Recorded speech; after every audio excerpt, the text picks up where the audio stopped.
Lawyer లిపి నాకైతే question ఉంది, దాని గురించి తెలుసుకోవాలని ఉంది.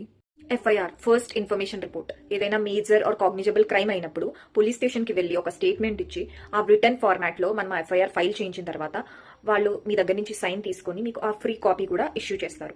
ఇది ఒక కేసులో ఫస్ట్ ఇన్ఫర్మేషన్ అవ్వడం వల్ల దీన్ని ఫస్ట్ ఇన్ఫర్మేషన్ రిపోర్ట్ అంటారు. ఇలా కాకుండా మీరు ఈ ఎఫ్ఐఆర్ అని ఇంకొకటి ఉంటుంది. అది మీరు పోలీస్ స్టేషన్ కి వెళ్లకుండా ప్రతి స్టేట్ కి సంబంధించిన పోర్టల్లో ఈ ఎఫ్ఐఆర్ అనేది మనం లాడ్జ్ చేస్తే ఎలక్ట్రానిక్ ఎఫ్ఐఆర్ అనేది జనరేట్ అవుతుంది. అది కూడా కాకుండా జీరో ఎఫ్ఐఆర్ ఏంటంటే మీరు వాళ్ళు ఎప్పుడైతే మీ జ్యూరిస్డిక్షన్ లో వాళ్ళు రాసుకోరో ఈ ఎఫ్ఐఆర్ అనేది ఆ పర్టికులర్ కేసు కి సంబంధించి వేరే పోలీస్ స్టేషన్ లో ఎఫ్ఐఆర్ కనుక రిజిస్టర్ చేస్తే దాన్ని జీరో ఎఫ్ఐఆర్ అంటారు.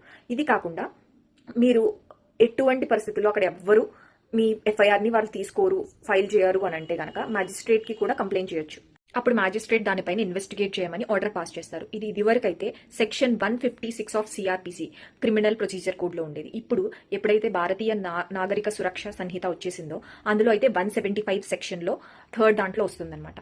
సో అదే పరిధిలో లేకపోతే మీరు జీరో ఎఫ్ఐఆర్, లేదు మీరు పోలీస్ స్టేషన్ కి వెళ్ళకపోతే ఈ ఎఫ్ఐఆర్, లేదు మీరు కంప్లైంట్ ఎవరు తీసుకోకపోతే మెజిస్ట్రేట్ కి కూడా కంప్లైంట్ చేయొచ్చు.